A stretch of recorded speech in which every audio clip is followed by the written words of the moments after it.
Okay, folks, it's 6 o'clock, and I am calling the regular meeting of the Common Council to order. It is Tuesday, March 24th, and we are in the council chambers for the city of Platteville. Craig, we'll start with roll call. Kathy Kopp, Here. Tony McFall, Here. Barbara Doss, Here. Bob Gates, Here. Brian Wisnat, Here. Lynn Parrott, Here. Stephen Badger. Here. Okay, the first item on our agenda is the East Main Street project update that Howard's going to do, along with others that are going to come in on Zoom. We made the determination to put this first so that people weren't waiting around in their offices for us to get to them. So it's a little unusual to have this kind of information item at the top of the agenda, but we'll take it as this is an information item. Thank you very much. First off, I want to thank our folks from Jewel Associates and TerraVenture Associates for being here tonight. We're supposed to have Mr. Ellery Schaefer, the project manager, Mr. Michael Mertens, the structural engineer, Ms. Laura Humphrey, real estate, and Ms. Kathy Rudolph for relocations from TerraVenture. So most of this that you've seen is similar to what was in the February packet. Back in 2022, I submitted a request for funding for East Main Street, and the basis is an 80-20 for design and construction. Real estate would be 100% local funding. March 2023, the project was approved. The full project amount was listed at a little over $1.9 million. Federal share capped at $1.5 million. City share at least $395,000, not including water and sewer. It was originally scheduled for bid opening on December 9th, 2025, with construction this year. Sunset, meaning when the funds go away, would be September 30th, 2031. The original scope envisioned that the building at 250 East Main Street would stay, and that the openings under the building would be plugged at each end in concrete with very little real estate required, and the storm sewer would go around it. From then until early 2025, Jewel Associates was hired. The realignment said that they would require pounding of rock and construction activity less than 10 feet from the foundation of the building at 250 East Main. They recommended an investigation be done, and Mr. Mertens did that investigation in July of 2024. Essentially, the report could not guarantee that the structure could survive without extensive repairs or reinforcement. We also, on a parallel track, talked about redoing the entire waterway from north of the high school down to the Roundtree branch by the Super 8 Motel. That would have been a multi-year, multi-million-dollar project. Our worst case scenario, if we do this East Main Street project and none of the other work is completed, it would be that in extreme events, 100-plus year storm events, there may be some bubbling up of water at the drain in the southwest corner of the subway lot at Water and Pine. And then once it got up to the elevation of the curb, it would flow down Water Street until it found its way to the Roundtree. Staff requested congressionally directed spending to help us install a stormwater pond near the high school to retain the water there and help reduce flooding downstream. It was not selected. Now, one of the changes is that since February 2026 meeting, the state has what they call a Local Small Structures Improvement Program grant that they're due on May 1st that could pay up to 90% of the cost of certain what they call local small structures, including the culvert that goes diagonally under Water and Pine. If this is successful, it could result in increasing the size of the culvert, and it would end up moving the problem to the open drainage ditch behind the floral shop and the repair shop and all like that. So skipping back to 2025, we had discussions with DOT and Federal Highway Administration regarding the acquisition of 250 East Main Street. The building owner is a willing seller. All the leases expire in April and May of this year. The owner plans to not renew the leases. And originally, the city proposed to purchase the building in June, July, once the building was vacant. The FHWA confirmed that we could not do that without offering relocation payments to the tenants. We didn't have an estimate of the costs initially, so we didn't have much to go with. From then until January of this year, staff with Jewel Associates and other subconsultants, specifically Terra Venture Advisors, determined the procedure, the cost estimates for professional services, and relocation payments if needed. Separately, in January, we talked about discovery of lead on the project.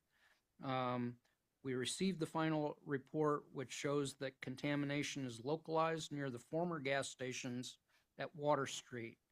And we do have an estimate of about $200,000 for hazardous waste removal based on the estimated amount of contamination and costs charged in recent projects. That would be charged in late 27 or during the project in 2028. Okay. February and March of this year, Jewel Associates, Mr. Mertens, who will be up on the screen shortly, did the structural inspection of 230 East Main Street and whether it could withstand the demolition of 250 and the associated activities. He had some items in his report, one being the brick veneer on the east wall, and then other issues. So staff has proposed a contingency of $200,000 to be added to the 2027 budget to account for some of those conditions. The report recommends the city require and review a demolition plan and that they do crack and damage surveys, and I'm sure that Mr. Mertens will get into a lot more detail on that right now, and here in just a few minutes. We had originally requested a 2026 budget of $600,000 for real estate professional services, the acquisition and demolition of 250 East Main Street. We have additional cost estimate for relocation payments, relocation services, and the change in fair market values. What we've looked at is based on timelines. We expect that the cost for demolition and the contingencies for the potential mitigation on the east wall of 230 East Main would be pushed into 2027. The new estimate for 2026 is $1.129 million, or an increase of $529,000. We have other costs that would be added in 27 and 28. I have the same four budget options that were listed in the previous report, basically increasing the borrowing, eliminate other CIP projects, reject the funding and continue with local project funding only, and then option 4 to stop the project altogether. Staff is recommending that we do option 1. with the significant help of Nicola, we came up with what I hope is an easier cost spreadsheet to show what we originally thought it was going to be, what our update was going into the budget, and then what we're thinking it is now. But like I said, we believe that we can spread those costs out over 2 or 3 different years. And my hope is that with the question and answer period that we have here tonight, that hopefully we can come back again at the next meeting and decide which way to go with this. What I'm going to do now is I'm going to turn this over to Mr. Michael Mertens from Jewell Associates. He's the author of the report that you have in your packet regarding the structural inspection on 230 East Main. Michael? Yes, thanks everyone for having me. The date. I was on site. I'm sorry, I don't remember the exact date, but I did tour both 250 East Main in 2024 and 230 East Main recently. I believe it was about 2 weeks ago. I prepared a report for 250 East Main back in July of 2024, describing the issues with that structure. And I can skip over that if most of you are familiar with the issues there. The building foundations are stone foundations, mortared stone. Much of that mortar is crumbling. We're losing some stone in locations on the foundation of 250 East Main. The building is a wood-framed building above the foundations, and much of that structure is leaning. We observe that from the east wall. The interior beams and columns are leaning significantly, and there's a joint or a gap between 230 East Main and 250 on the south wall that visually is growing as the gap moves up the building. It's much wider at the top of the building than near the bottom. So all of these indicate that 250 East Main is leaning significantly and has some issues on the east side of that building.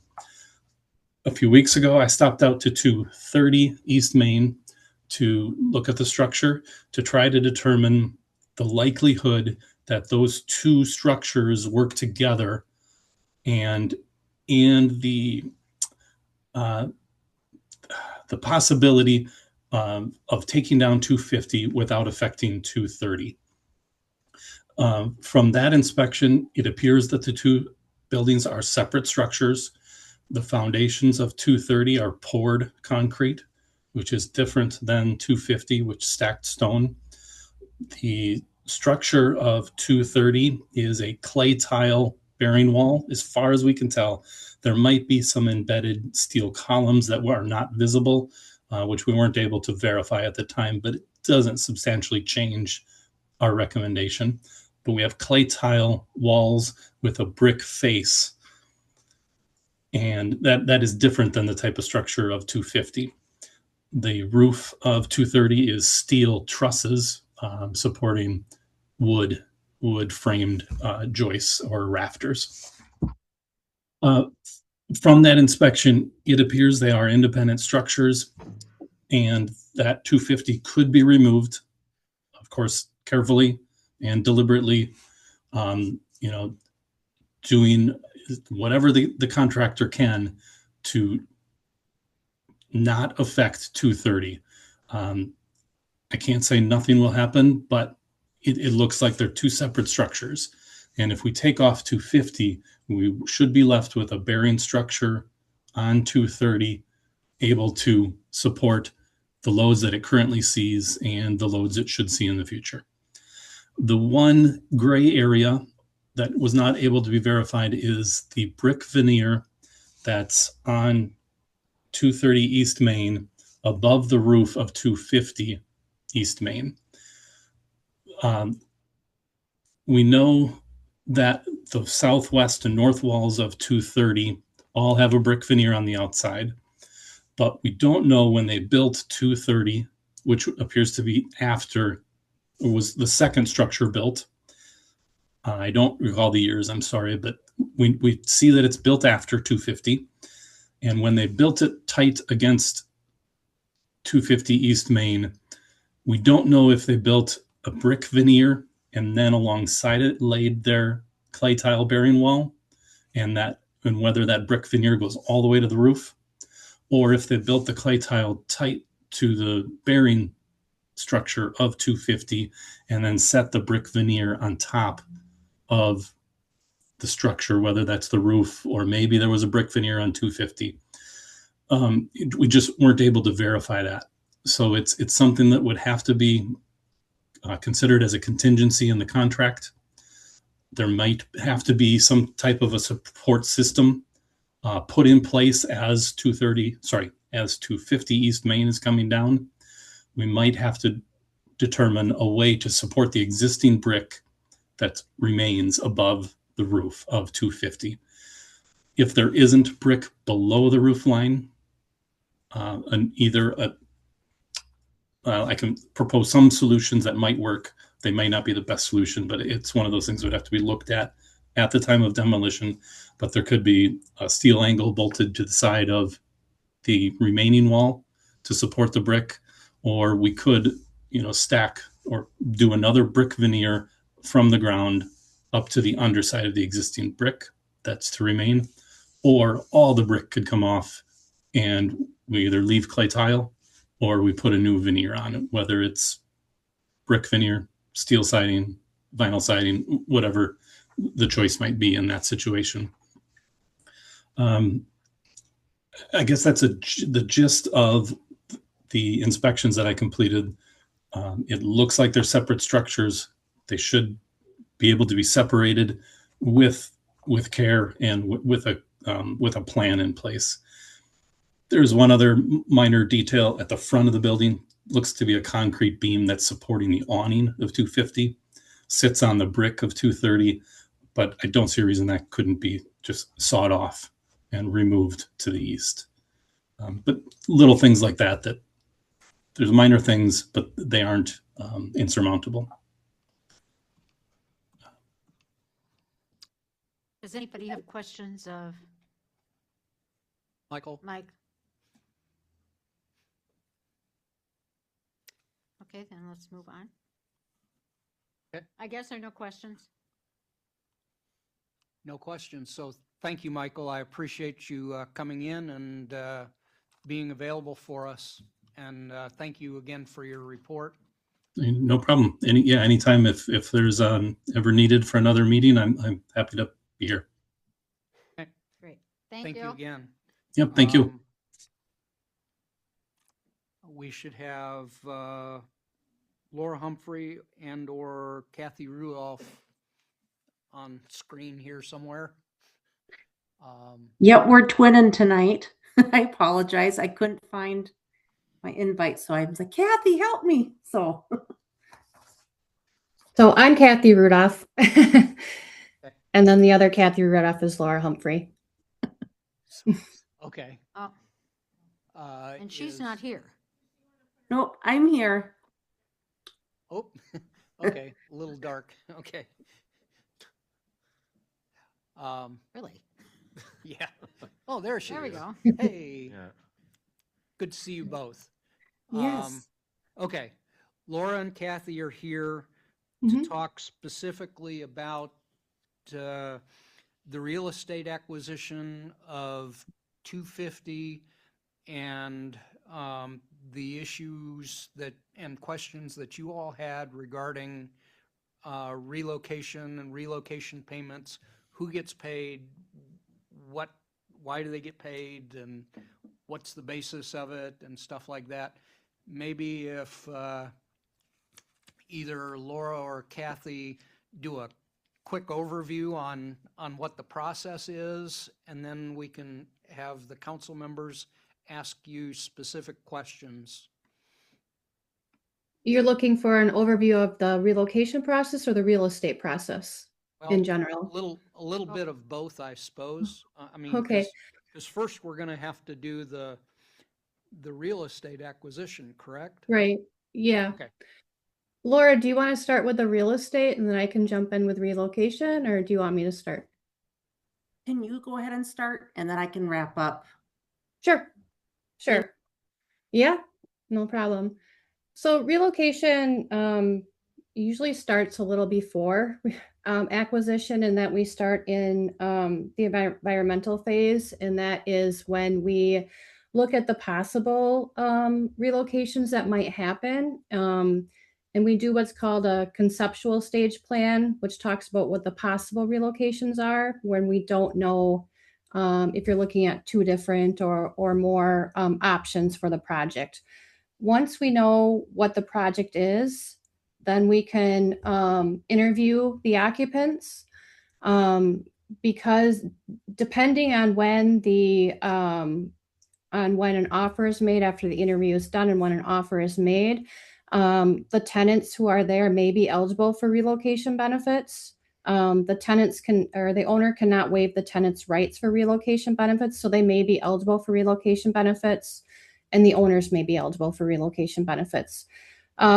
Relocation benefits are separate from the acquisition of the property. The acquisition of the property is working with the owner to pay them the just compensation for purchasing the property. And relocation is to help the tenants move to other sites and pay payments that, or reimburse them for payments that they may be eligible to receive for either renting a replacement site, moving to a replacement site, and some other options. I don't know if that's a good summary or if you want more, if you're looking for more detail. What if a tenant just already moved?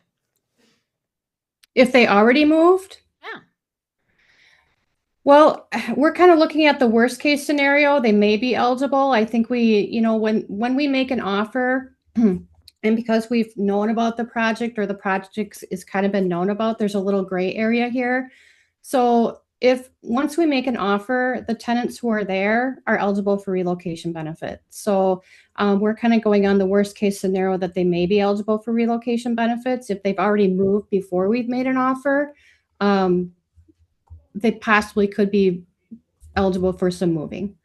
So we need to kind of look at where we're going. We're basing this in kind of worst case scenario, but we kind of need to look at what they may be eligible for. Once we get more into the process, we can give a better idea of who's eligible for what and what they're eligible for. Okay.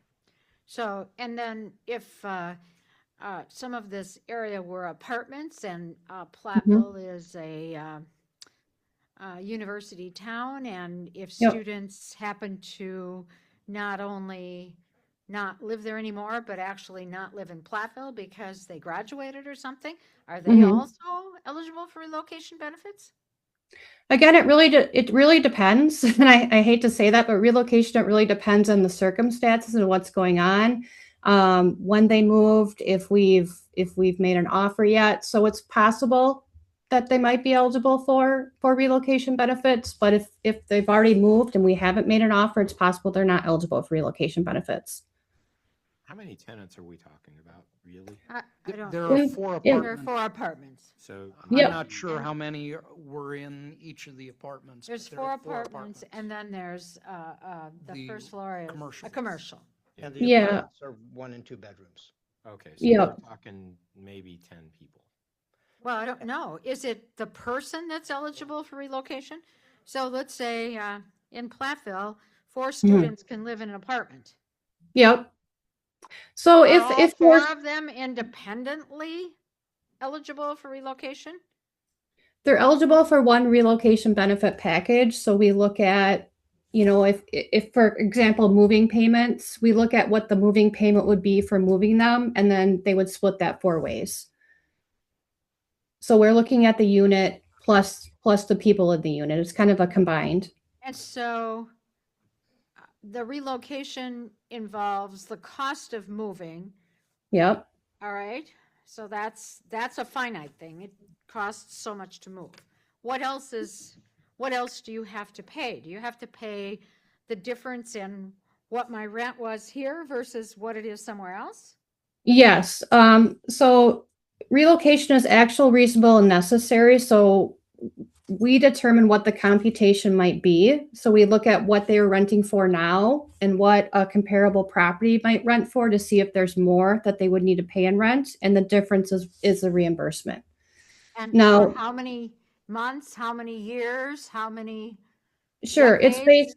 based it's based on a 48-month period, but we don't pay them over 48 months. So even if we make them eligible, there's 4 certain years. things that they have to do to qualify for those benefits. So for example, if they need to rent something for $100 more a month to be eligible for these benefits, and they don't rent something for $100 more a month, they're not eligible.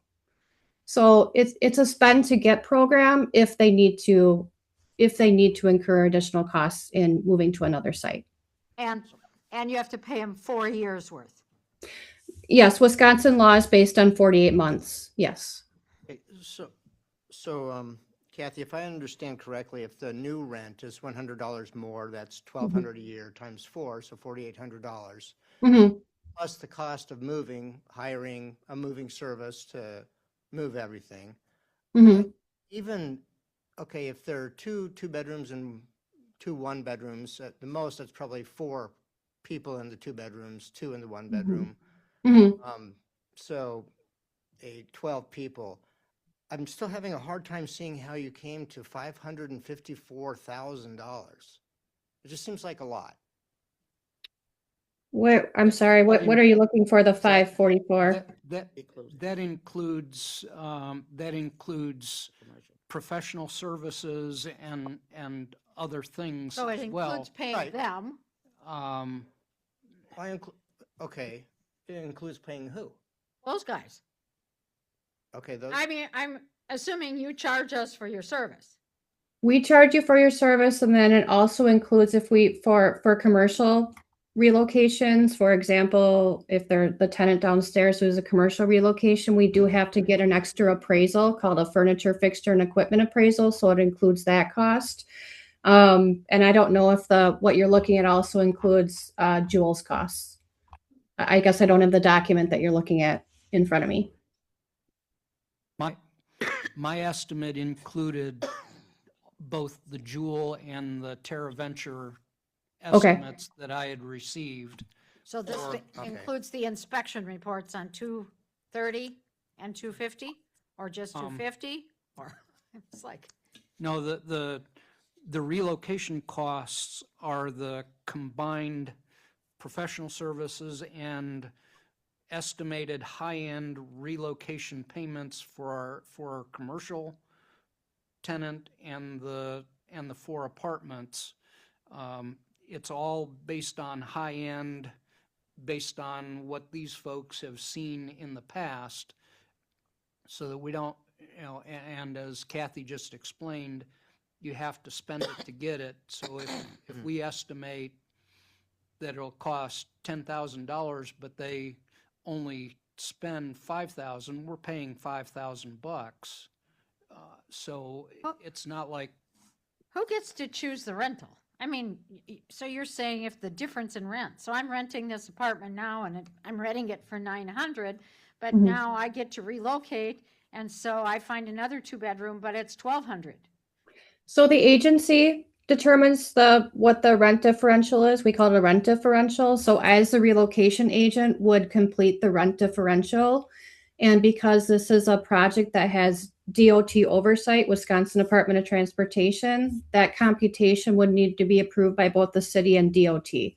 So that it's the agency who determines what the available rental and what the differential payment would be. And is that based on comparables, or is that Yeah. based? Yes, it's I based mean, on if available I comparables. Yeah. could say, geez, I can move up in the world here. I'm going to get a $1,500 apartment, and I'm going to get another $600 a month for the next 4 years. So relocation is based on actual, reasonable, necessary costs based on what you have now. they can choose to rent something for more, or if they currently have a 1-bedroom and they rent a 4-bedroom, they can choose to do that. We don't reimburse for that. We reimburse based on what they have now. We're just looking to see, would they have to pay more in rent based on what they're paying now somewhere else? Okay, and is the same for commercial? So if I'm renting commercial space of 3,000 square, I don't know, pick an amount, 3,000 square feet, and I go to 6,000 and it costs me twice as much, is my differential for commercial based on square foot, or is it based on? Again, it's based on what you have now. So it's a similar to for the residential, we would look at commercial spaces that are currently for rent, choose the most comparable property, and we'd look at what the rent is for 48 months, and that would be one part of the payment. And then for commercial, we also have to look at what's called reasonable project costs. And what that means is, would they need to make any renovations to that commercial space to be able to move their business there? So, and because it's being, this project is being completed by the city, there's a cap on that payment up to $80,000. So they might be eligible for the full 80, they might be eligible for less.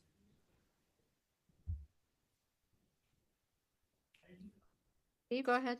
So one of my questions is, do we have any idea of what the current rents are that are being paid right now?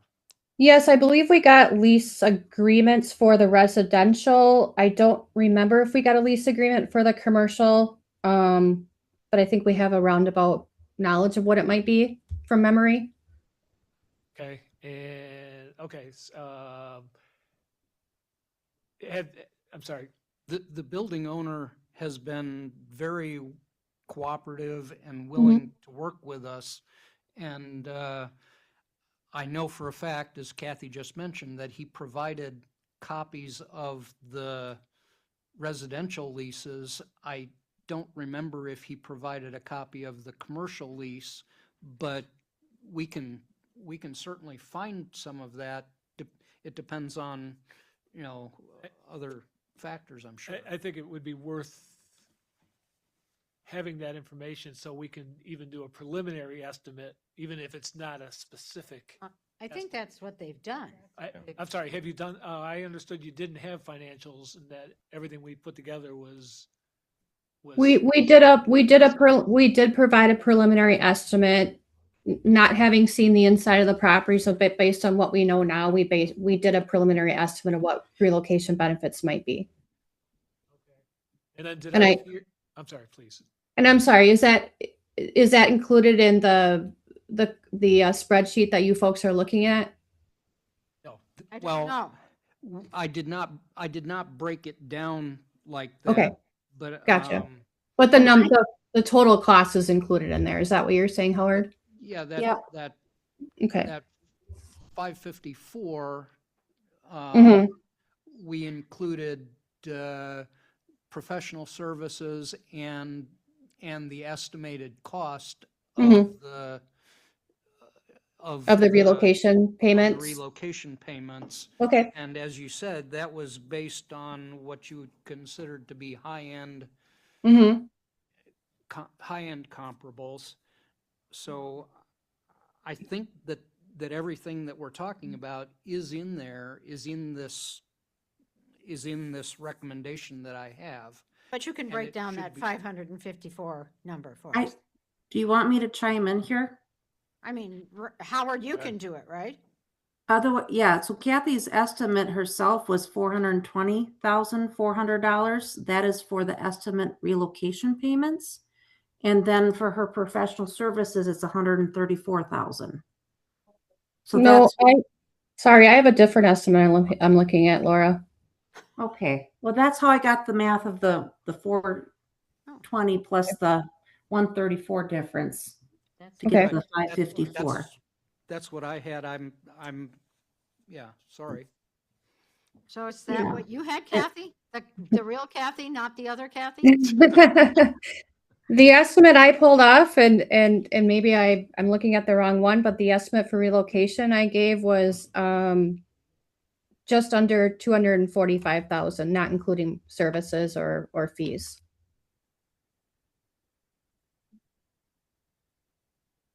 Okay, So, I'm sorry. Go ahead. so now I'm really confused because, I am too. and then is your fee, Kathy, who's the real Kathy, 134K?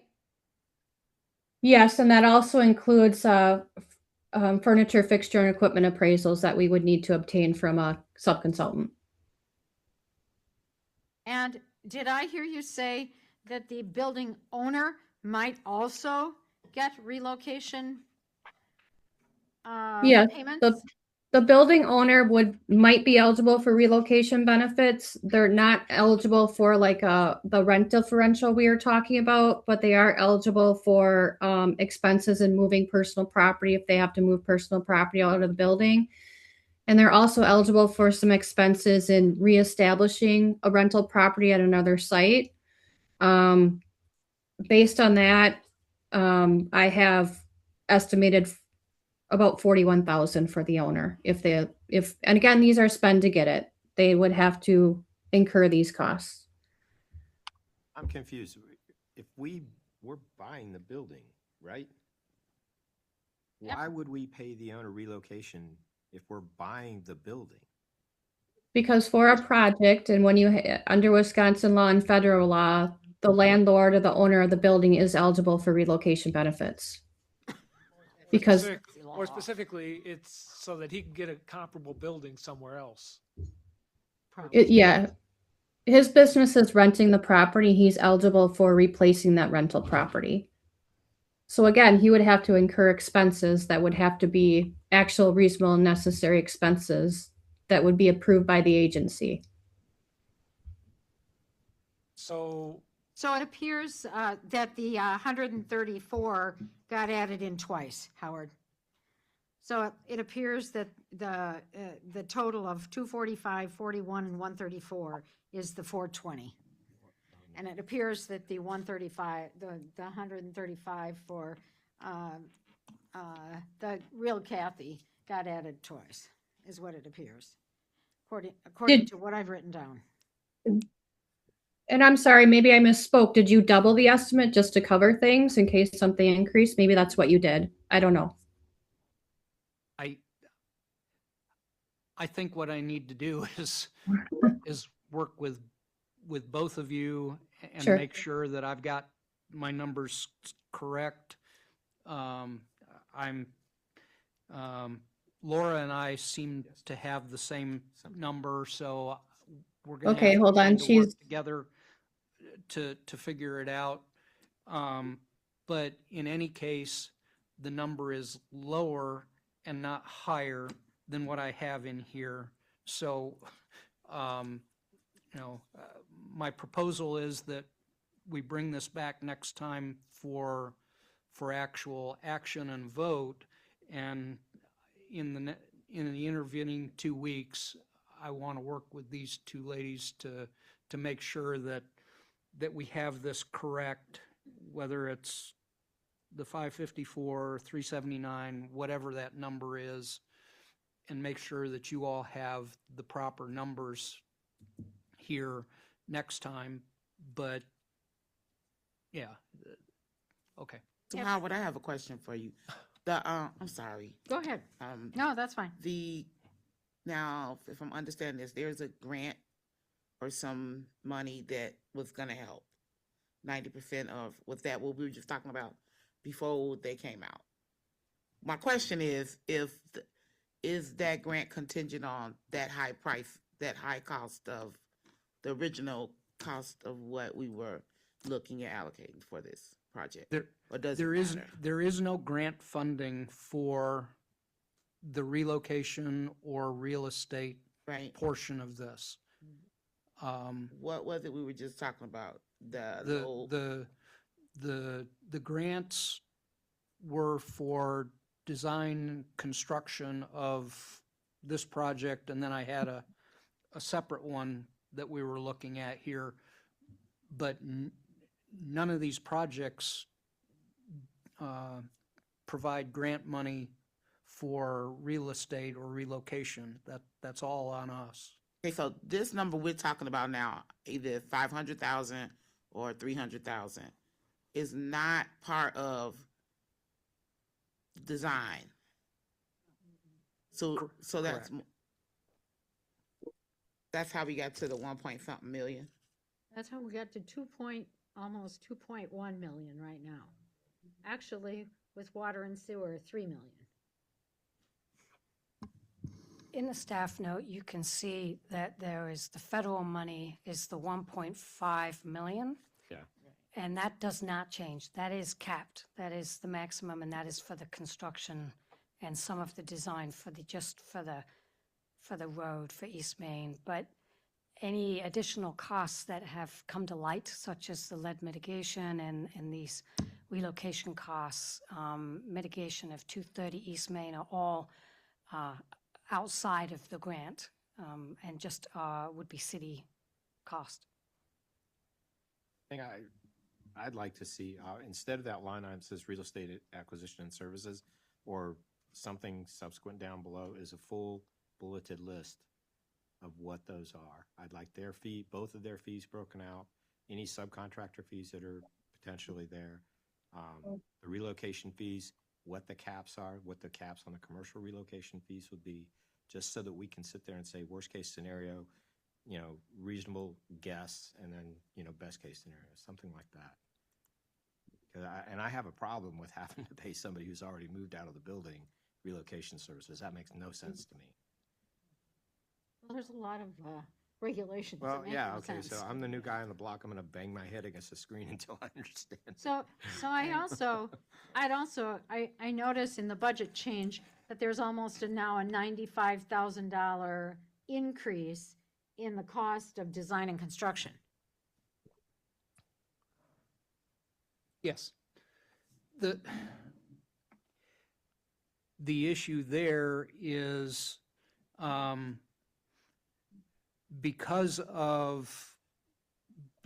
Jewel had to go back and redo a lot of paperwork for these conceptual plans that Kathy had talked about, and part of that is for the inspection of 230, and all those weren't part of the real estate and relocation. Those were what I considered part of the design services that Jewel did, not the real estate and relocation, and that's where those costs were incurred. Okay, sorry, this is Kathy. Laura emailed me. I think the estimate I was talking about before was before I looked at what the leases were and did a search, and the estimate of 424 was based on looking at stuff. So that is the right estimate, Howard. I apologize. So now the right estimate is It's the 550. the 550? Yes, I apologize. I pulled up the wrong estimate before this meeting. That's my fault. I apologize for the. It's 550, like she said in the first place. Okay. Yeah. So the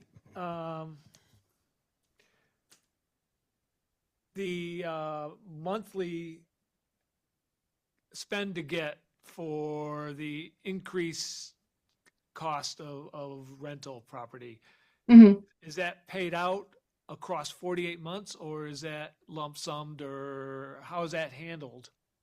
So it's paid lump sum. Sorry, for a residential tenant, if the payment is more than $8,000, we usually pay it in 2 lump sum payments. The first $8,000 when they rent a replacement site, and they show that they spent the amount they need to, and we do what's called a decent, safe, and sanitary inspection to make sure they're renting somewhere that meets those needs. And then 6 months later, we go back and make sure they're still living in housing that meets decent, safe, and sanitary standards, and then we release the remaining balance of that payment. So What if they're not even living there anymore? It doesn't They're matter. Students, they graduated and they left. We still give them the money. If where they're at the current site you're talking about? Yeah, I mean, At the new site. At the new site.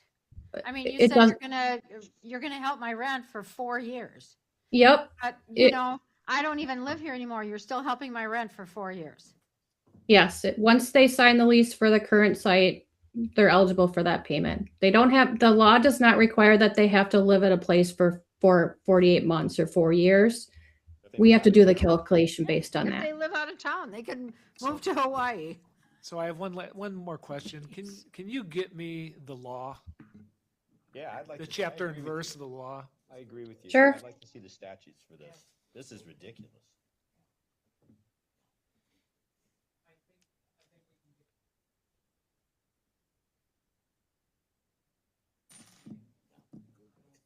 Should I forward that to you, Howard? Kathy, thank you for your patience with us. Yeah. No, Hey, I understand Thanks a lot. relocation is a different Yeah, animal. thank you. It's It's just just, a messenger. it's I ha- just well, I- so that's- astounding. I'm just, that's a precursor to a question that I'd like to ask, Madam President. Go ahead. Yeah. First of all, I'd like to ask Kathy, is there a scenario that you could describe to us where a tenant, commercial or residential, would not qualify for a payment? Maybe that would help us understand under what circumstances they might not qualify. They don't qualify for a payment. Yes. There's different things under the law. Again, we're basing this on worst case scenario, but because this project has been known, and depending on when we make the offer, if the tenants move out before we make an offer to purchase the property, they may not be eligible for relocation benefits. We're basing it on the worst case scenario. So that's one example. Okay, thank you. Sure. And then another question I have is you had mentioned eligibility that the property owner may have. Hmm. So if I understood it correctly, if the owner would need to find another similar building to be able to conduct his or her landlord business, that was similar in nature, they may be eligible for financial assistance to find such a building. So let's say hypothetically the owner currently has a building with 4 apartments and a commercial space on the ground floor, and they need/want to find a similar property for their rental business, i.e. as a landlord, that would have a similar number of residential units and a commercial unit on the ground floor, let's say, and no such property is available in Platteville. What happens at that point? Well, the owner is not eligible for a differential payment, so we don't have to find a similar site for that owner business to move. They're eligible for different payments. They're eligible for a searching expense payment for searching and finding a place to purchase. They're eligible for what's called reestablishment expense payments, and there's certain items that are eligible under reestablishment. A lot of the times I see with landlords, if they have to make some renovations to that replacement site to make it rentable to their tenants. And then they're eligible for moving payments. So if they had personal property at the current site and they have to move that to the replacement site. Does that answer your question? That's good for now. Thank you very much. Okay, sounds good. Can I ask? Sorry if I'm going into too much detail. Sure. Bob, go ahead. Can you contract that out with the owner? Can you stipulate in the contract and have just a flat fee for all of those? Or is it required by law that he's, regardless of the contract, may be eligible? May be eligible for those benefits? Correct. Can you just contract that out with, when you present the offer? Can't you put terms in the contract that says this amount of fee will cover anything that is included in, by statute, and just have a flat fee on it? So you're not having this guessing game after the fact. So you're saying you're looking at what the maximum payment might be and you just want to include that as part of the purchase price and paying that owner Right. for that? Can't you just, why can't you just contract with the owner? Why can't you just contract in the offer to purchase so that he's not entitled to all these additional potential fees? So I'm sorry, you want to contract with the owner to pay them these additional fees as part of the purchase price, or what are you saying? I'm sorry, I apologize. He wants think to write he's in the saying- contract. Yeah, Yeah. flat So- fee. Contract that he can't get these fees? Well, no, I would rephrase that and just say, I think what Bob is saying is that A flat in a buy contract, that, Mhm. that part of that contract would include what will be paid, and there'd be an agreement as to the amount in dollars Flat of, fee. of what would be paid. And if the seller agrees to that, then that would then negate any additional statutory payments. Can that be put legally in a contract? No. Larry. She said, It was a good try, Bob. Yeah. right. Yeah. She said that. It was a really good try.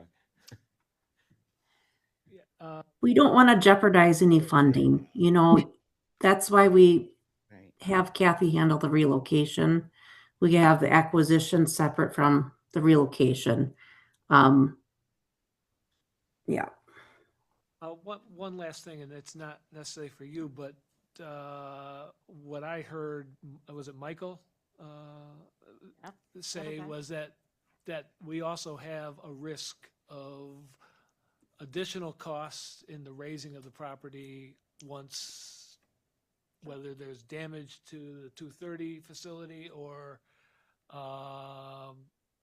additional work that needs to be done to deal with 230. So we're not even talking about a final number here. Well, It's just gonna actually, go if up. Steve, if you look at the spreadsheet that Nicola and Howard, there is a $200,000 contingency for, I thought that was demolition itself. no, that's 230. That's for the veneer on the east side.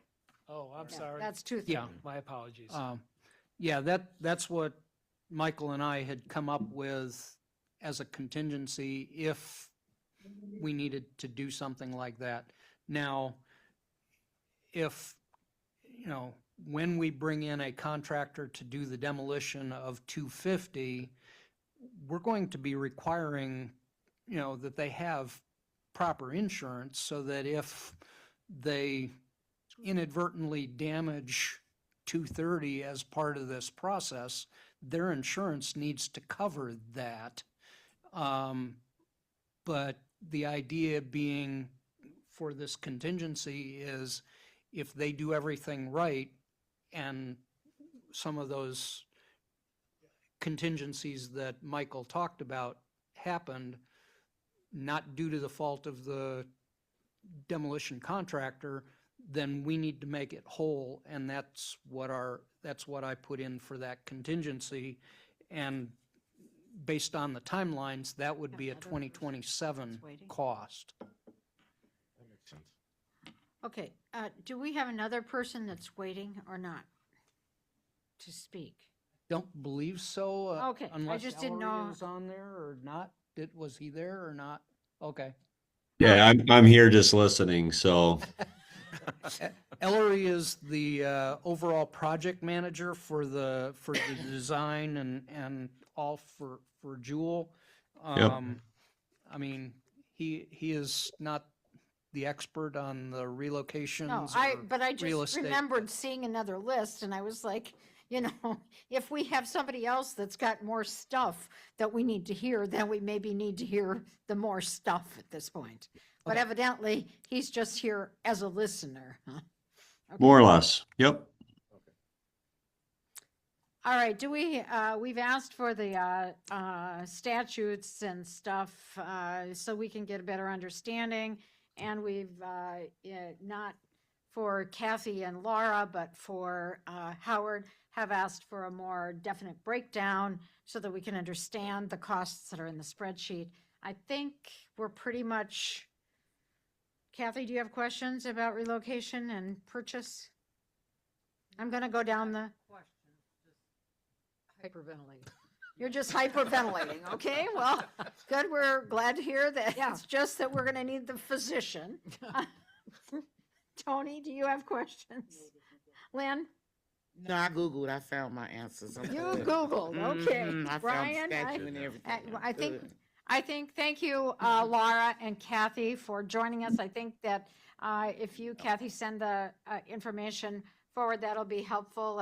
And I'm sure that you've probably run into people who have the same kind of shock and hyperventilation that we have on this. No, it's understandable. You don't go through this every day. So, Right, and not yeah. only that, but I mean, part of this for us is we answer to the public, who's going to say things like, why are you paying their rent for 4 years?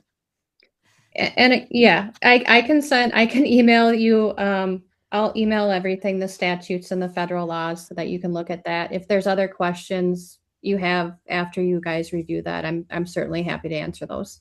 Okay, Thank you. very good. Thank you very much. Yep, thank you.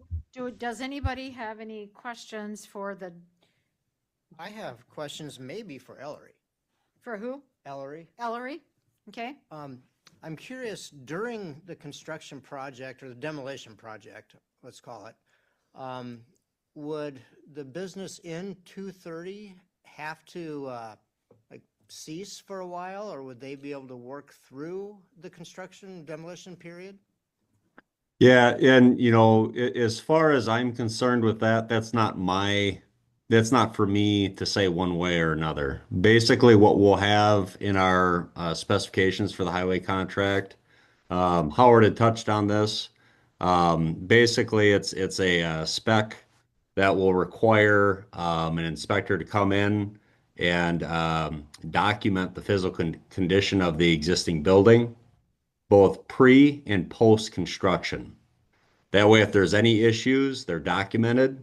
And, it can be, if there's any issues that, are documented after construction, it'll be pretty obvious that it's from construction because we saw what the pre-construction, photos were. But as far as whether they remain in the building, they work during construction, that is not up for me to decide. That's above my pay grade. Is there anyone, Howard, do you know, is there anyone who determines that? I mean, do they say, we're knocking down this wall today, you need to leave, or is it pretty much a process that's careful enough that it's not going to affect the other building, that drastically? I think that will be mostly the demolition contractor, what sort of risk or liability the demolition contractor believes there is in this, and the building owner, Mr. Avercamp, at that point, if he feels that the risk is too great, whether the demolition contractor says it should be okay or not, that would be his decision at that point. But I would put it on the demolition contractor to make the recommendation, yes, you can stay in the building, or no, you should leave the building for the next day or 2 days or whatever it is. I think that's probably the prudent course at this point. okay, how about access? I mean, during this construction, it's going to take how long? 3, 4 months? I mean, for the total project. For the total project, a few months. What have you got, Ellery? I'd say, yeah, 3.5 months, something like that. But we also have water and sewer. That'll be another couple of months on top of that. So I'm asking about access. I mean, can I get into my property during that time? At 2:30 or at 1 or at the corner or wherever? Unless unless they're physically working in front of the building, they should be able to get access just about every day. Just like most of our normal contracts that we do out here, Like on Pine Street? When we did Pine Street, people could get in and out? people got in and out when they needed to, Okay. they may have had to come in from a different direction. We may have had to do some special considerations during the construction, but, like I say, unless we're pouring concrete right in front of their building that day, you're probably going to be able to get to the building. Like I say, you may have to come in from Broadway, you may have to come in from Water Street and that Brook's time. May have to come in from Ellen Street, but they should be able to get to it. Yeah, and I'll just touch on that. I agree with everything Howard's saying. So we all know for construction through traffic, it'll be closed too. But for adjacent property owners, we'll write in the special revisions for the highway contract that the contractor has to keep access open. Is it going to be an inconvenience and a pain in the butt? Absolutely, 100%. We've all been around construction long enough in Wisconsin. We know how this goes, but the contractor will work with the adjacent property owners to maintain access. You bet. Okay, other questions? I have a question as to why the lead contamination part of this is being charged to water and sewer. Is that because of the storm sewer you're putting in, or is it because of water and sewer? It would be because of water and sewer. There's contamination in the ground between the two gas stations or former gas stations there at the corner of Water and Main Street there. And so when it's time for water main and sanitary sewer main to go in, they're going to be digging through that contaminated area. And removing that. And so, yes, they will. Okay, so that's why it's being charged there. It's not because of the storm sewer No. that correction. It's because of the water and sewer. Yeah, and once that part is done, if there's any lead contamination left when it's time for the street contractor to excavate what's there, and there's elevated lead levels in what they're doing, part of it will be charged to the street construction. And that's an unknown right now. No, we're saying that 200,000 should cover it all, based on the size of the contamination that was found in the reports, and based on recent DOT contracts that we've had. Okay. Just so I'm reading this correctly, that on the spreadsheet where you've got water, sewer, and lead contamination equaling 825, is that a subset of the 2.03, 2.09, or is that in addition? No, that's addition too. So we went from 395,000 to 3 million. 3 million for the city's portion? Yeah. Well, it's only Water and sewer is separate, but I will double check and go back and work with Ellery and their folks. I may have overestimated the amounts that are supposed to be on the water and sewer side versus the street side, but I'll review that as well. But the water and sewer will have its own lead disposal costs. The street construction will have its own lead costs, but I will review those numbers just to make sure that we're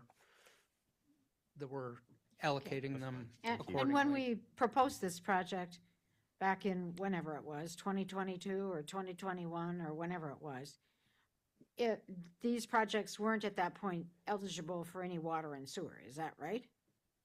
I mean, the original grant, the original federal money is for only street construction, right? Correct. And so that's what I'm asking. So at that point in time, we either didn't think we'd do water and sewer, or water and sewer wasn't eligible to be included under this. Which is that? Water and sewer was not eligible For the for the STU. federal STPU, federal highway grants. So those were always considered separate from the federal and highway construction numbers. I've always had those numbers in there in the water and sewer budget. It's just I didn't have lead contamination remediation Okay. in there. All right, does anybody have any additional questions? Otherwise, Kathy and Lori, thank you. Oh, I just a do. minute. Kathy has a question. I came up for air. One of the things that I want to look at before this comes back is, I know we had the federal grant for 1.5. What would these numbers look like if we decline that grant? I know we'd have to pay, there's like 180,000 or something for design to date, but does any of the rest of this fall away from city responsibility if we don't have the federal money? Does that make sense? Trying to trade the federal grant for not having all the other contingencies. For not having relocation costs. I mean, I just like I to, see what you're saying. That's actually not, Yeah. I mean, it's worth the question. I will Because it work, might I will be- work through all of that. Like I say, the problem is that if we stop the project and we ended up doing it ourselves, whether it's a year, 2 years from now, or 10 years from now, I hope not that long. But we would still have to relocate that storm sewer. The lead contamination is known, so there's a lot of that stuff that we would still have to do, that's what I'd like to know. and So I'll, it may- I'll So we work just some say, of that. don't use the federal grant, but do the project. How much is it going to cost? Yes.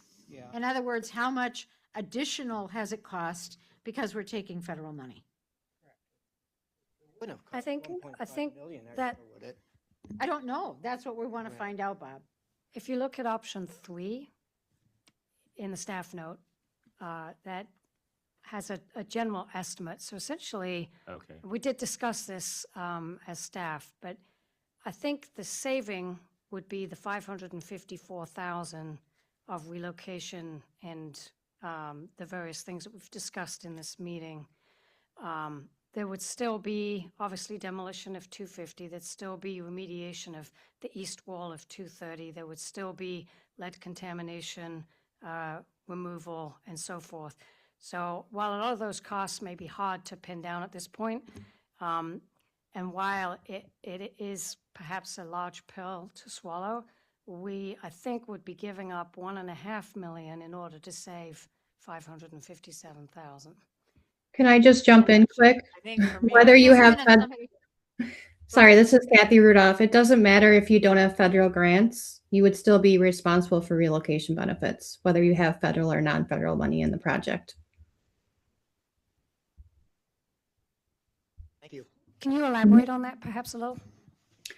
Sure. So there's Wisconsin law on relocation benefits and there's federal law on relocation benefits. And so whether you take this federal grant just depicts certain laws we have to look at for federal. Now, some of the federal payments are higher for relocation.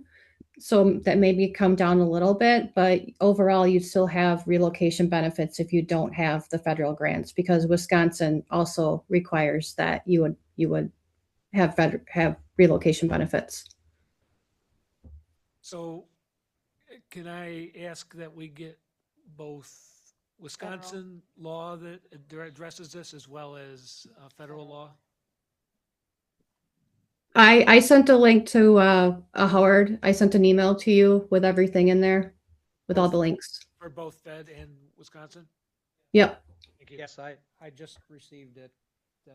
Wisconsin statutes, administrative law, federal law, yeah. That'll be helpful. Thank you. Anybody else with any other questions? Okay, then I think this information item then will be closed for tonight, or we're done with it for tonight. So Kathy, Laura, Ellery, we thank you for attending. It appears that Our other presenter already went to supper, which was good on his part. So thank you very much. And if we have additional questions, we'll see that they get forwarded to you. Okay, sounds good. Thank you very much. Thank you. Thank you. Thanks, All guys. right. Bye. Bye. Being here. All right. Okay, well, that's a lot to digest, but it is what it is. All right, that's the end of that agenda item for tonight. That would have been a regular information item under information items, but in order to have these folks at a time, we moved it up.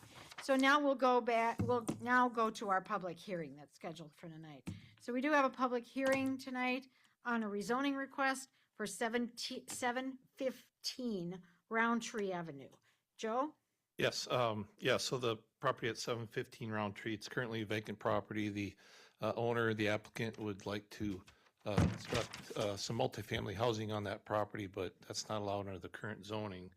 The property itself, it's about a third of an acre. It's on the southeast corner of Gridley Avenue and Roundtree Avenue, so it has 2 street frontages, improved streets, so there's access is available, city utilities are available. The property currently is zoned R2, 1 and 2 family residential, so that allows a maximum of a duplex on that property. So the request is to rezone it to R3, which would allow multifamily units, so more than 2 units to be constructed on there. He doesn't have a final design in mind, but he's thinking a maximum possibly up to 2 3-unit buildings or 1 6-unit building, depending on what fits the best for that property. The neighborhood itself, if you look at that, it's a combination of single-family, duplex, multifamily, and then kind of down the hill from this property to the south and east is some commercial properties. So it's a kind of a variety of uses in that neighborhood. In my opinion, this is kind of one of those buffer properties between residential and commercial. So it's a typical location where we see multifamily projects being located. So kind of based on that neighborhood, that location, there is R3, as I mentioned already, in the vicinity.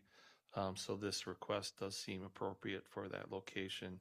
I would make a note that since he doesn't have an actual, building design in mind, I can't say for sure where he can actually fit a 6-unit building on there or 2 3-unit buildings.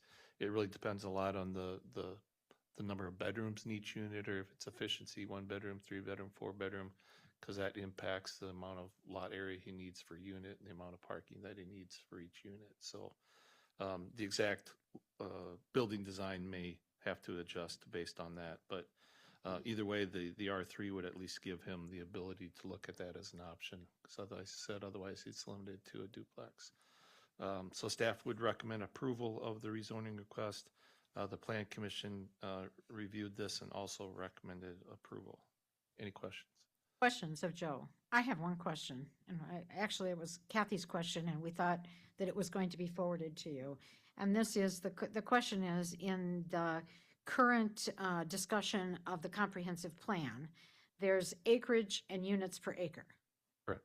So where does this fall? If there are 6 units on 0.31 acres, So does that fall in, where does that fall in our comprehensive plan? So currently, the existing plan, it's designated as medium density. The proposed comprehensive plan, it's recommended as high density.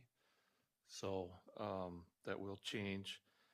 So the 0.31 acres, if he is able to get 6 units on there, that'd be 19 units an acre.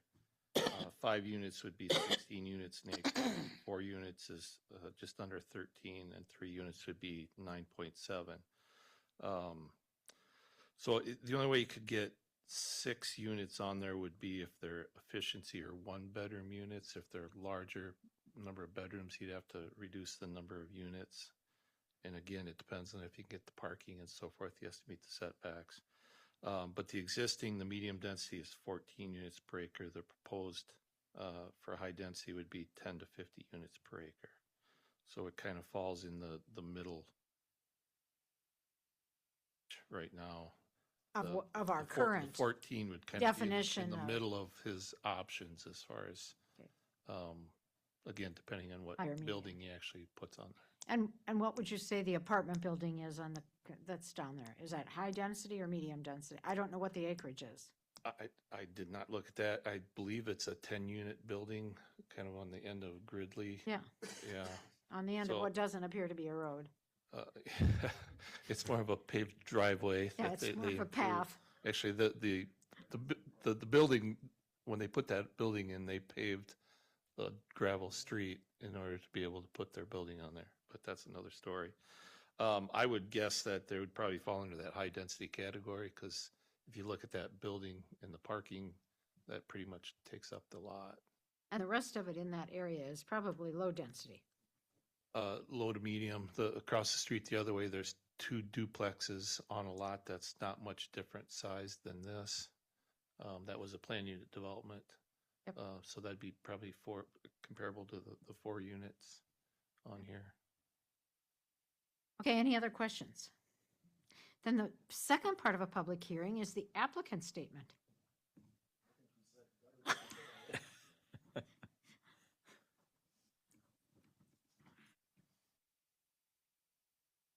My name is Nick Claus, for those that don't know me. I'm just here trying to explore the zoning for 715 Roundtree Avenue and how we best could utilize it.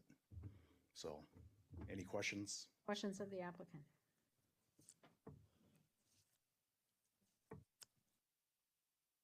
Thank you. That was easy. That was pretty easy. Next part of the public hearing are public statements in favor. I've got no information that anybody who has asked to speak in favor. Craig, do we have any public statements against? Craig is shaking his head. No. Craig, do we have any public statements in general? We do not. So Craig now is not shaking his head. He's actually answering. So, council discussion. Any discussion? It's like a reasonable request. So the next thing would be to close the public hearing. Second it. So we have a motion by Kathy and a second by Lynn to close the public hearing. Craig will vote. Cop, Yes. McFall, Doss, Yes? Gates, Yes. Wisnat, Yes. Parrot, Yes. Badger. Yes. Motion carries. Okay, and so the next item on the public hearing then is if there should be action, which would require some type of motion. I'll make a motion to approve rezoning the property at 715 Roundtree Avenue. Second it. Okay, we have a motion by Kathy and a second by Lynn to approve the request to rezone the property at 715 Roundtree from R3 to R3 multifamily residential. Craig will vote. Cop, Yes. McFall, Yes. Doss, Yes. Gates, Yes. Wisnat, Yes. Parrot, Yes. Badger. Yes. Motion carries. All right. The next item on our agenda tonight is consideration of the consent agenda. The following items may be approved on a single motion and vote due to their routine nature or previous discussion. If you want separate discussion or an action on any of the listed things, let me know. We have the council minutes from March the 10th, the regular meeting, and March the 12th, the special meeting. Payment of bills. We have appointments to boards and commissions. Tonight I'm appointing library terms expire at the end of April. I am appointing 2 people to fill 2 spots that will expire at the end of April so that these people may attend the April meeting. That would be Jasmine Tesdall and Margaret Gardner. Licenses, as in your packet, 1- and 2-year operator licenses to serve and sell alcohol. A temporary Class B permit to serve fermented malt beverages to the Friends of Our Gallery at 120 West Main Street. There are 3 different times, or 3 different dates. All the times are 4 p.m. to 7 p.m. Friday, May 15th, Friday, June 26th, and Friday, August 14th. These are all artist receptions. And then we have permits for banners. 1 banner from August 14th to September 14th for Dairy Days, and October 31 through November 15 for the Veterans of Foreign Wars. I would take a motion, or if anybody wants. I move to accept all items under consent agenda. Second. Okay, we have a motion by Bob, seconded by Brian, to accept all items under the consent agenda. Craig will vote. Cop, Yes. McFall, Doss, Yes. Gates, Yes. Wisnat, Yes. Parrot, Yes. Badger. Yes. Motion carries. Okay, we're moving on to the next item, citizens' comments, observations, and petitions, if any. I've had no one register to speak, but I will call on Ryan to speak. I think he knows what about. I don't have to prompt him. I would guess you're maybe wondering about something going on Sunday. That'd be it. So yeah, this Sunday from 7 a.m. to 12:30 p.m. at the high school, we'll have our annual pancake breakfast fundraiser for the fire department. So looks like it'll be a beautiful day. So hope to see everybody out at a great event. Right. And it is a great event. You make good pancakes. Steve, I believe you have something you want to announce. Yes, for on behalf of the museum board, they are having a pasty sale, and the pasties you'll be able to pick up on Saturday, April 18th, from 10 to 12 p.m. at A&W/Millennium Cinema, and the orders have got to be in by Friday, April 3rd, 2026, and. It I don't goes know. online. I'm sorry? You can order online at the museum, I think. I don't know if you can order online, but you can get forms. Yes, you can. I'm sorry, at the museum, and you can also pick up forms at the museum if you need to. Okay. All right. Anybody else who has any announcements? Okay. Then there were reports in your packets. The board, library board report. Lynn, anything?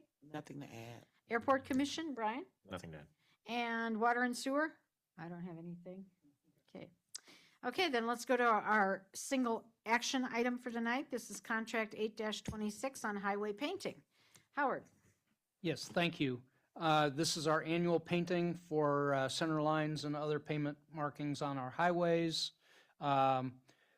We had a base bid on Business 151, and then we had alternates A, B, and C. Alternate A on Highway 81 from Pine Street up to the North City limits. Alternate B on Highway 80 or Water Street between Business 151 and Pine. And then alternate C on Main Street between Chestnut and Water. The bids came in very well. We had two bids. The low bidder is Century Traffic with a bid price of $50,076.65 for the base bid and all three alternates. And staff recommends awarding the base and all three alternates. Okay, anybody with questions on the line painting? Otherwise, do I hear a motion? I move to award contract 826 highway painting with alternatives A, B, and C to Century Traffic at the bid price of $50,076.65. I'll second. Okay, we have a motion by Steve and a second by Kathy to award contract 8-26. Craig will vote. Cop, Yes. McFall, Yes. Doss, Yes. Gates, Yes. Wisnat, Yes. Parrot, Yes. Badger. Yes. Motion carries. Okay, that's the end of our action items. We'll move into information and discussion items. The first of these is contract 13-26 Roundtree Branch Stream Bank Restoration. Howard. Okay. Thank you. The base bid is to conduct stream bank stabilization, restoration with riprap and turf reinforcement in 3 locations. Those 3 locations, site 1 is near Delta 3 Engineering. The location is eroded to nearly the trail surface and has caused some shifting and cracking in the surface. It would slope and riprap the bank, plus replace damaged trail surface with new concrete. Concrete was selected because of the difference in cost of trying to get a paver in there to do such a small section. Sites 2 and 3 are along the trail northeast of the first railroad bridge, northeast of Mineral Street. There are 2 oxbows in the stream that come very close to the trail. The intent is to slope and riprap to protect the trail from erosion. We did do an alternate bid to repair an area near the back bar at Uno's. This area has eroded where there is a hole developing along the side of the trail, and if awarded, it would riprap and stabilize the bank. The low bidder is R&T Vogelli. They've done some sidewalk repair work and other work. The low bid for the base bid, $38,005. The alternate bid, $11,255. So the total for both, for the base and the alternates, $49,260 is well underneath the budget. We had originally thought that it would be budgeted at $200,000, split 50-50 between the city and DNR grant. We're recommending award the alternate A for that bid amount, but also understand that we have spoken with the DNR grant people, and they said that we can put in a request for a grant amendment to add additional locations even beyond this, to stay within the budget and to do even more areas.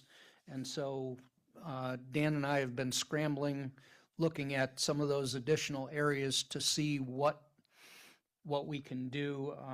We do have a list of potential areas. I'm sorry I didn't have a map showing all of those potential areas, but we do have some thoughts and examples on some of those.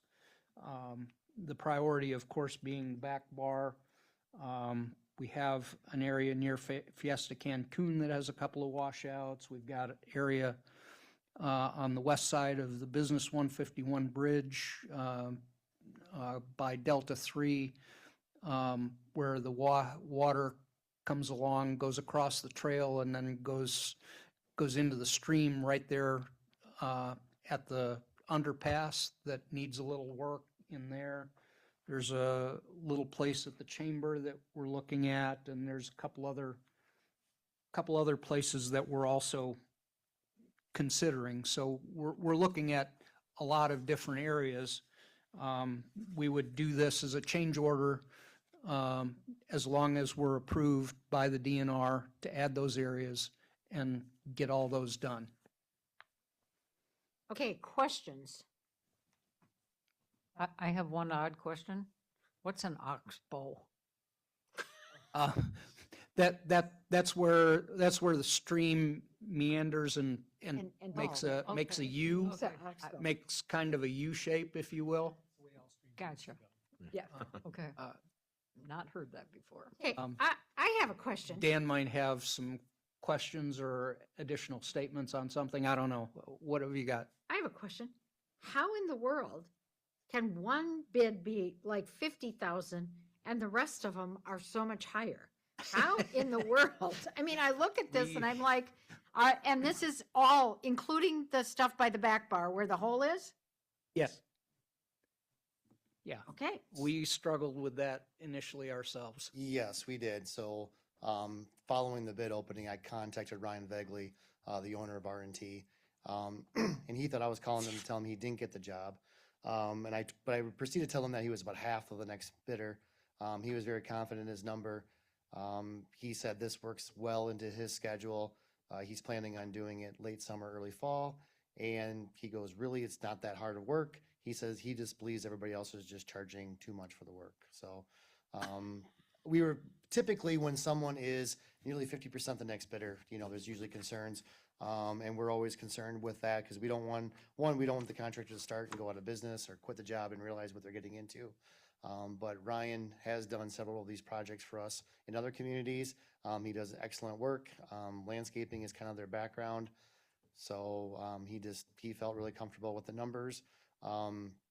Like Howard said, we're going to look at these additional areas, see if DNR approves them. You know, we may be able to get multiple areas completed just because of his pricing. So, unusual in their T's and C's? Or anything? What's that? Nothing unusual in their T's and C's? No. What was the only thing that was unusual was that when we compared all the bids together, they were the low of everybody, right? Right. So you know, if there's 15 bid items, you know, you might be low on 5 of them, but you might be a little higher on the other 10. Well, if you went across the board, took theirs out, I mean, it's like they took the low of every single one of them, and that's just how it worked out for them. So. Well, good. Okay, so that'll be on for action at our meeting, our first meeting in April. That's for information and discussion tonight. So if you have any additional questions about that, make sure that you let Howard know. I'm assuming that you wouldn't have any additional information about amending the grant at that time. I'm hoping that I can have at least an idea. You know, I want to come to some agreement that DNR said, yes, we will approve these 2, 3, 4 locations, and that R&T said, yes, we can do these, and this is what we would charge to do these other 2, 3, or 4 in order to stay within the budget. I'm hoping we can kind of get that together by then. We'll see how it goes. All right, on to the next information and discussion item. We have the 2026 to 2028 governmental responsibility for runoff management grants. All right. This is the technical name for the stream bank repair that we've just finished talking about. And as you can see on all of these things, I have TBD listed on there. We've traditionally done, 2, 3, 4 sites every 2 years. But if we're able to do another 2, 3, or 4 sites, I may not have much to put in here for a grant request next time, but if we're going to do this, the grant is due on April 15th, and we have to have a resolution by the council to go with that. So we're kind of in a bind. We need to approve the resolution that day before the grant is due, kind of a thing. Okay. I hope we don't need it, but we'll see. All right. Any questions on that? What a name. Yep. Okay, next agenda item, board commissions and committees, terms of office. Robert. Thank you, Madam President. That's a Clint flashback for you. The attached provides a review of the City of Platteville's boards, commissions, and committees, including current term lengths, composition requirements, applicable ordinance, or statutory citation. The research started with a request from the Parks, Forestry, and Rec Committee that the council consider adjustments to their tenure committee appointments. While the PFRC request is limited to terms of the office and the number of consecutive terms that may be served, I wanted to provide a broader sense of an analysis regarding boards and commissions. I identified most of the boards, commissions, and committees, the BCCs, in a more comprehensive review, which is included in this packet. I worked with other staff to compile this consolidated reference document outlining required discretionary boards and commissions. The review identifies which bodies are required by state, which are required by state statute, which are required locally, and which can be flexible in existence regarding membership size, composition, and term of length. It's been reported by directors that some of these committees struggle to get members, and if they do have enough members, often it's difficult to present a quorum for necessary action. I thought this is a perfect time for council to take a bigger picture view of all these committees. Staff compiled this list, this reference document outlining the required discretionary boards and commissions for the city of Platteville. In the packet, the review identifies which bodies are required by state statute. If it's noted under the Platteville Code, it doesn't necessarily mean that the state statute sets all the parameters, such as the number of terms and members that it is required. It just states, in fact, that this, by state statute, it is required. The document also shows the relevant Platteville Code. It also shows member size, composition, and term of length. Please note the asterisk A means a one term with a mandatory 1 year absence, and the asterisk B allows for 2 consecutive terms. Most of the committees you can see are required the 1 year absence. I did get feedback from Director Crowfoot, Director Carroll, and Director Jones. I did some further research on virtual attendance. I believe an ordinance change explicitly allowing for proper virtual attendance will relieve some of this, and it's imprudent. That'll improve government efficiency. In Wisconsin, there's no state statute that explicitly prohibits remote or online attendance for committee or board members. Current legal interpretations generally allow it, provided specific conditions are met to comply with Wisconsin's open meetings laws. Compliance must be met with the open meetings law. Stated statute requires that all meetings be reasonably accessible to the public. The Attorney General's guidance says that has to be open to remote attendance is permissible as long as the public can effectively monitor the proceedings. This means the public must be able to hear all participants clearly. For the members, the two-way communication is a must. Remote attendance must allow for simultaneous communication. If a member can hear but not be heard, or vice versa, they are not legally present. I'm presenting all this as mostly information at this council meeting, but it is my intent to submit information staff note at the next council meeting with at least 2 recommendations. 1, an ordinance change to clearly allow virtual attendance by committee members, and then specific to PFRC, a change to allow members to serve 2 consecutive terms without the 1 year absence. Okay, questions? I see that there are numbers of these committees that are required by state statute. Joe, I'm surprised when I went through here. Don't we have to have a historic preservation commission? I mean, there is no, it Sort doesn't of. say. So the statutes say, since we have property in the city that's on the state national register, we have to have a landmarks commission. But there is no guidance in the statutes that dictates terms or membership Or anything like that. So It's just that we have to have. So it's, I believe we would have the ability to basically transfer those duties to another body, such as the Plan Commission. Something. Yeah. So I think Okay. we have to have a group that does that. Yeah, but it could be because I was kind of looking through here and thought, geez, I thought we were kind of required. I understand the Public Transportation Committee is a local committee. I certainly understand that the Community Safe Routes is a local committee.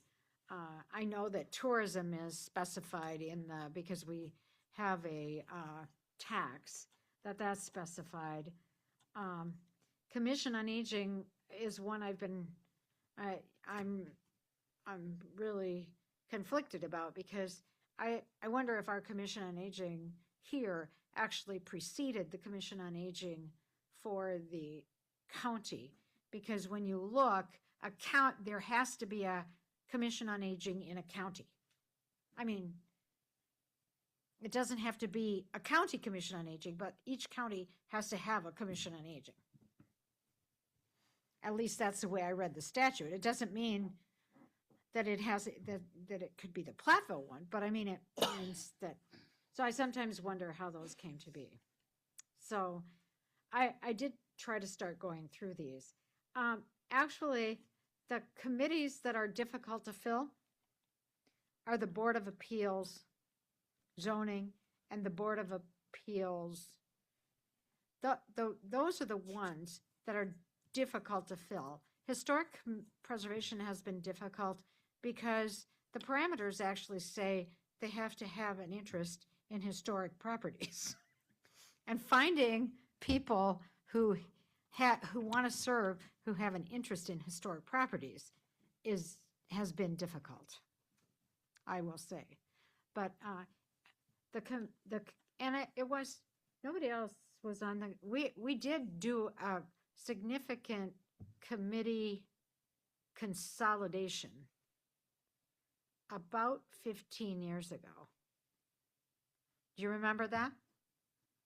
Yeah, Howard's shaking his head. We did a significant Not mine, committee consolidation about 15 years ago. I can't tell you what committees we consolidated, but we did a huge amount.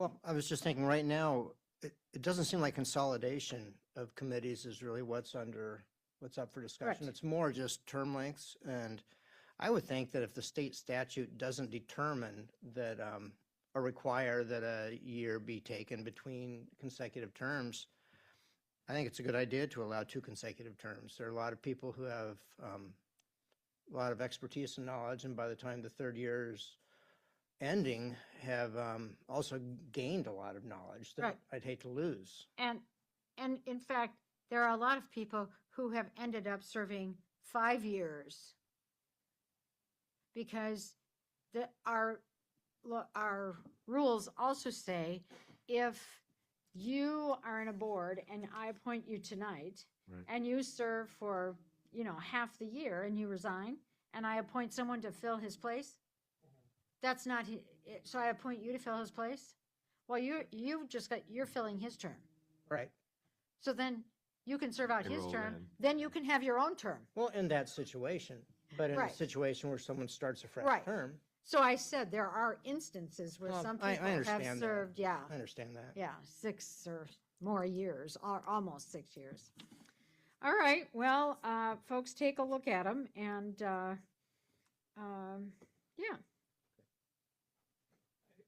I guess I'd like to ask I'm trying to think through what the reasonings were for not allowing electronic participation. I'm not sure it's that we don't have a didn't allow it. I'm not sure, because we had significant numbers of virtual meetings during 2020 and 2021. And I think when we went back to meeting, we just didn't modify things to say, yes, you could. So I don't think it was necessarily a decision not to allow. It just wasn't a proactive decision to say, hey, this would be okay. I think as long as it's allowed and not encouraged, I think it's always better if people are there. But when people can't be there, Right. I think And it's good and to I also have them think, there. we talked about that particularly as it pertained to a council member. So if a council member decided, for instance, maybe I say, listen, I'm gonna go to Florida for 6 months. Should I really be on the council if I'm going to remote in 6 months out of 12 of the year? So I think, adding remote attendance with some kind of parameter that says, you have to attend the majority of meetings in person, or I don't know what that would be, or 75%, because I don't think we want to, yeah. So I think it was. And I think that makes sense for the council to Right. not to have a rule like that. Right. But for the other boards, I don't know if there's a reason necessarily. Is there? Well, sometimes it's I kinda information presented. put that in there just for the more difficult committees that, where members are not here during the winter or something, it just it's not very efficient government when somebody asks for a zoning request or something. It's got nothing to do with Parks and Rec. We have a great board and they all come, but there are other committees that it slows down government by not having them be able to attend by virtual. And I think if we laid out an ordinance that clearly stated, okay, it's got to meet open meetings law, you got to be able to, see and hear, and I think it's much more efficient. Well, I agree. I work from home up until this Friday, and now I'm retiring. But He's I've been reminding doing us that of for this. several years, and I don't see any difference at this point. I mean, we should be taking advantage of it because what you want is the participation, whether they're sitting in the room or they're sitting virtual and they're looking at the information. As long as they can provide the input. The other thing that I've noticed is the committees that have trouble getting quorums are the committees that don't have to meet regularly. So supposedly the meeting is always if it's always supposed to be the second Tuesday of the month, and maybe it's a zoning appeal, but there is no zoning appeal. So it doesn't meet, and it doesn't meet, and it doesn't meet, and it doesn't meet. So then it falls off my calendar. And then all of a sudden I get a note that says, hey, you need to be at a meeting next week. And it's like, this is totally fallen off my calendar. I don't remember I'm supposed to be reserving the third Wednesday of the month for this because I haven't met. In fact, we eliminated a committee that hadn't met for 3 years. So for 3 years, we had this on our schedule. That was the community. What was that one, Joe? It was under you. It was a Community Development Board. Yeah. Community Development Board. It hadn't met for 3 years. People had been appointed to the committee and never had to attend a meeting. And then their term had expired and they couldn't be reappointed, but they still had yet to attend a meeting. So I finally said, let's take that off the books because if it hasn't met for 3 years, it's likely not needing to meet. So the question would be, is some of these zoning board of appeals, zoning board, whatever those are, could some of those be consolidated together into some? And I guess that's a question we have to look up in statute. The second question is I asked Mark about the whole alternate thing. So a couple of these committees have alternates. And I said to him, why do these committees have alternates but not these committees? And according to Mark, the only reason you would have an alternate on like a board of appeals or a board of zoning appeals committee would be that if I lived in the neighborhood where someone was coming with a request for a zoning variation, I would need to recuse myself because I was in the neighborhood. Then an alternate would need to fill my spot. So I'm not even sure we've been appropriately using alternates, but he said that's what's specified is it has to be one of these things where if it's in so historic preservation had alternates. If I live in a block where somebody's trying to designate a historic property, I need to recuse myself. So I'm not saying don't do it because I don't want it in my neighborhood. So that's what he talked about. So I think the whole alternates thing is something we should look at too. What is the definition of an alternate? And then that would explain why there's not an alternate for like Parks, Recreation, or Forestry, or some of the other committees. Because the chance of that kind of conflict would be. All right, so this will come back. Yep, just a couple things. One of these that I would question is the Tourism Committee. I know it's dictated by state statute, but I'm not sure it's required that it's every year appointment. And that's one, if that could possibly be changed to multi-year, because otherwise every year you're having to get that committee to Yeah, apply. that's actually every year appointment. And, Is that and, state statute? and there's no, you can serve for Forever. life. But which that's is really- governed by state statute. So, Yeah, that might I be know, we different. have to yeah. look at the state statute. Okay. Well, that's the end of our information and discussion items. So if there are no more questions on those, we have a closed session scheduled per Wisconsin State Statute 19.85, parent 1, parent C, considering employment, promotion, compensation, or performance evaluation data of any public employee over which the governmental body has jurisdiction or exercises responsibility. And this is a discussion of city manager candidates. So do I have a motion? Make a motion that we adjourn to closed session. And that we adjourn from closed session. Okay. Do I hear a second? Okay, we have a motion and a second, one by Steve and Brian, that we adjourn to closed session and that we then will adjourn from closed session. Craig will vote. Cop. Yes. McFall. Yes. Doss. Yes. Gates. Yes. Wisnat. Yes. Parrot. Yes. Badger. Yes. Motion carries.